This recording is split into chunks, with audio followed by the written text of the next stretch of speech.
নমস্কার বন্ধুরা, সাহা কিচেনে আপনাদের স্বাগত জানাই। আজকে বন্ধুরা শ্রাবণ মাসের শেষ সোমবার, তাই আমাদের উপোস। আজকে প্রত্যেকেই আমরা নিরামিষ খাবো এবং সবাই ময়দা খাবো। আজকে ভাতের কোনো পাট নেই, তাই আজকে আমি একদম চটজলদি আলু সেদ্ধ করে নিয়েছি। এই যে পিস পিস করে কেটে আলু সেদ্ধ করে নিয়েছি, একদম শর্টকাটে করে আলুর দম দেখাবো। এই যে আলুর দমের আলু, এই যে এখানে জিরা আদা আর হচ্ছে টমেটো পেস্ট, ধনেপাতা, শুকনো লঙ্কা, এই যে হলুদ, লবণ, লঙ্কা গুঁড়ো।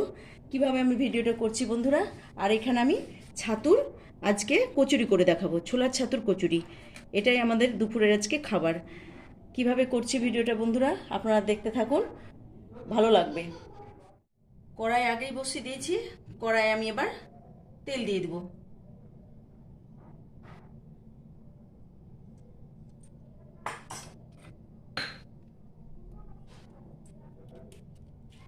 তেলে আমি দুটো শুকনো লঙ্কা দিয়ে দিলাম।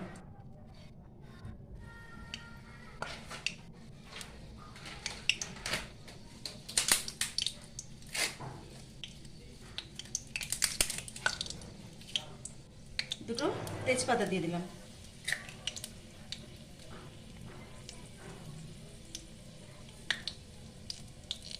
অল্প একটু কালো জিরে দিয়ে দিলাম।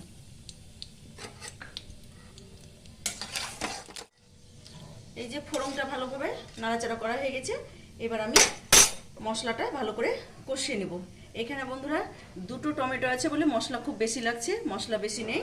এখানে দুটো টমেটো দিয়েছি আমি।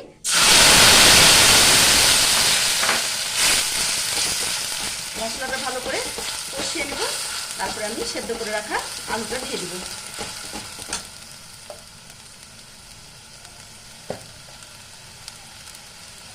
স্বাদ মতো লবণ,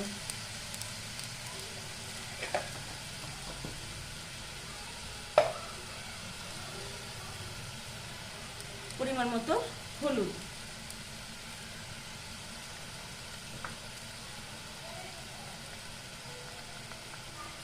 একটু রেড চিলি পাউডার। আর মশলার সঙ্গে তো একটু মিষ্টি দিতেই হয়। মশলাটা এবার ভালো করে কষিয়ে নেব। মশলাটা ভালো করে কষানো হয়ে গেছে, এবার আমি কুচিয়ে রাখা ধনেপাতাটা দিয়ে দিলাম।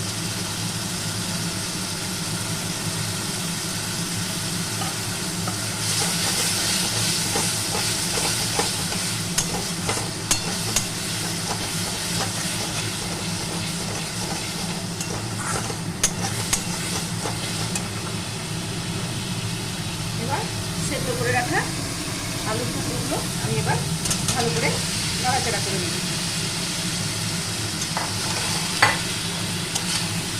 এটা বন্ধুরা আমি একদম শুকনো শুকনো করে আলুর দম করবো, জল একদম নামমাত্র দেবো। যে কোনো কচুরির সঙ্গে, লুচির সঙ্গে, পরোটার সঙ্গে আপনার একটু শুকনো শুকনো আলুর দমটাই বেশি ভালো লাগে খেতে।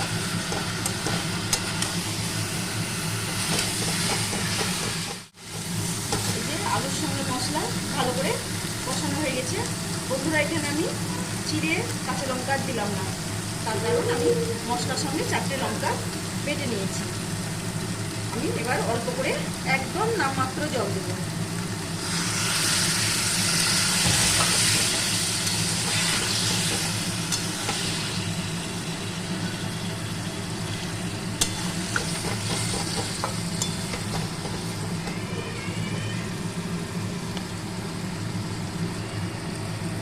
এবার একটু গরম মশলা দিয়ে একটু ফুটিয়ে আমি নামিয়ে নেব।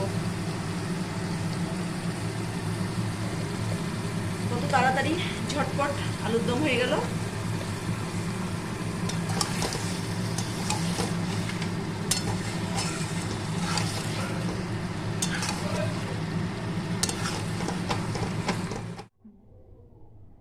আলুর দম বন্ধুরা একদম কমপ্লিট। এই যে আলুর দম হয়ে গেছে, এবার আমি ময়দাটা মেখে নিব, তারপরে ছাতুর পুরটা করে দেখাবো। এই যে এখানে আমি ময়দা নিয়ে নিয়েছি বন্ধুরা, প্রায় 1 কিলো মতো ময়দা নিয়ে নিয়েছি। এখানে আমি স্বাদ মতো লবণ দিয়ে দেব।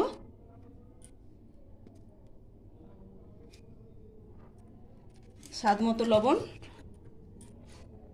অল্প একটু কালো জিরে।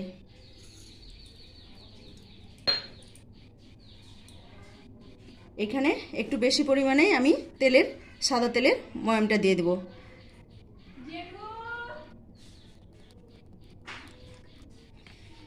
এবার আমি শুকনো উপকরণ ভালো করে মিশিয়ে নিব।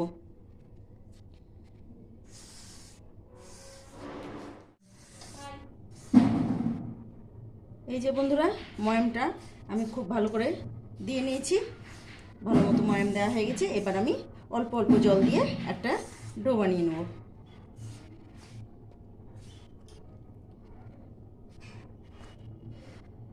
বন্ধুরা, সবার মনে প্রশ্ন থাকতেই পারে যে এত ময়দা কেন, 1 কিলো ময়দার কি হবে? আমরা যেহেতু 5 জন ফ্যামিলিতে আমার লোক, সেহেতু সবাই খাবে 4-5টা করে, ময়দাটা একটু বেশি পরিমাণে নিতে হয়েছে। এবার আমি অল্প করে জল দিয়ে দেবো।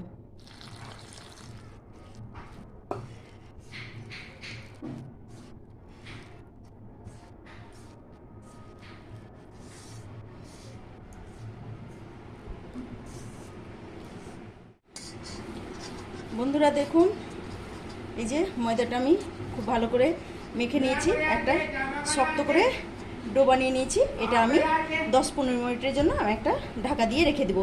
সেই ফাঁকে আমি ছাতুর পুরটা করে দেখাবো। এই যে ছাতুর পুরের জন্য আমি কড়াইয়ে সাদা তেল দিয়ে দিলাম।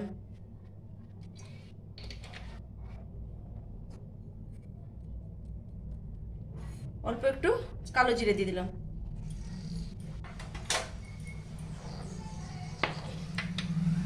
তেলটা ভালো করে গরম হলে আমি এবার মশলাটা দিয়ে দিব।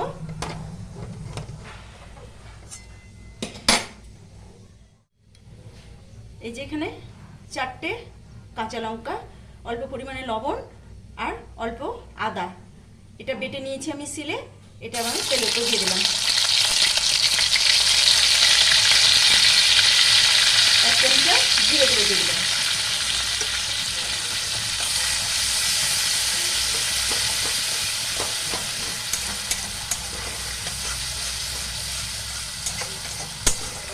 আমি একটু নাড়াচাড়া করে এই যে ছাতুটা দিয়ে হালকা করে নাড়াচাড়া করে নেব। এবার আমি ছাতুটা দিয়ে দিলাম।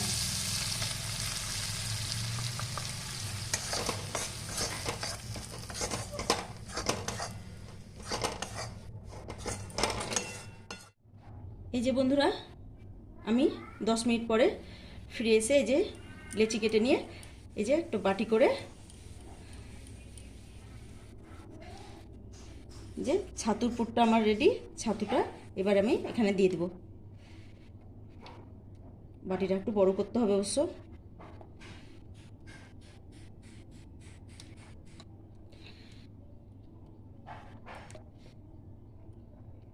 এইভাবে মুখটা ভালো করে বন্ধ করে দিতে হবে, না হলে বন্ধুরা একটু হালকাভাবে করলে পরে কি মুখটা খুলে গিয়ে তেলের মধ্যে সব ছাতুগুলো বেরিয়ে যাবে। এইভাবে আমি একই রকমভাবে সবগুলোই করে নেব।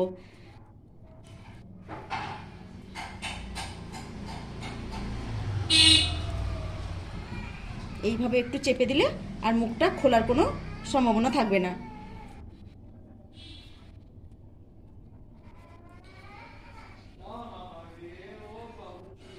এভাবে আমি করে নিয়ে আমি এবার বেলে দেখাবো।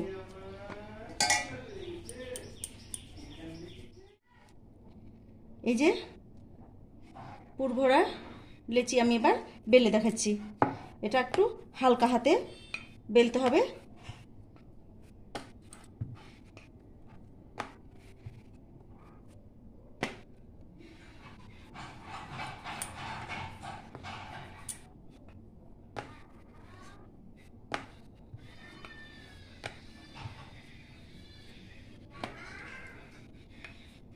আমি একটু ছোট্ট ছোট্ট করে বেলছি বন্ধুরা, আপনারা আপনাদের ইচ্ছে মতো বেলতে পারেন। তেল বসিয়ে দিয়েছি। এবার আমি এই যে ছাতুর কচুরি আমি বেলে নিয়েছি, এবার ভেজে দেখাবো।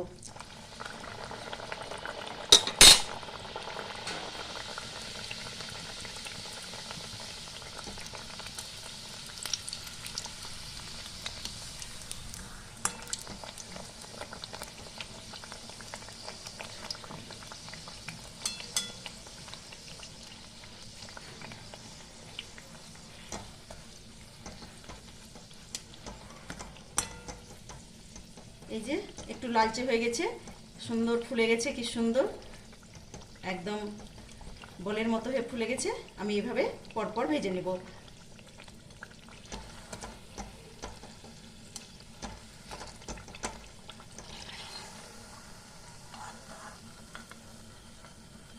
এইভাবে আমি ভেজে নিলাম।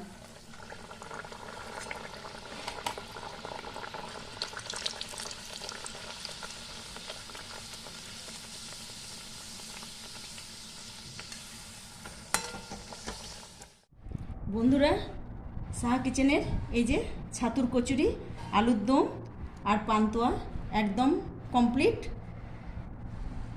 দেখুন কি সুন্দর সব ফুলেছে,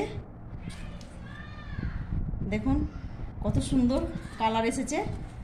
যদি ভালো লাগে এই প্রসেসে আপনারা একবার বানিয়ে দেখুন। যদি ভালো লাগে লাইক এবং সাবস্ক্রাইব করে আমার পাশে থাকবেন।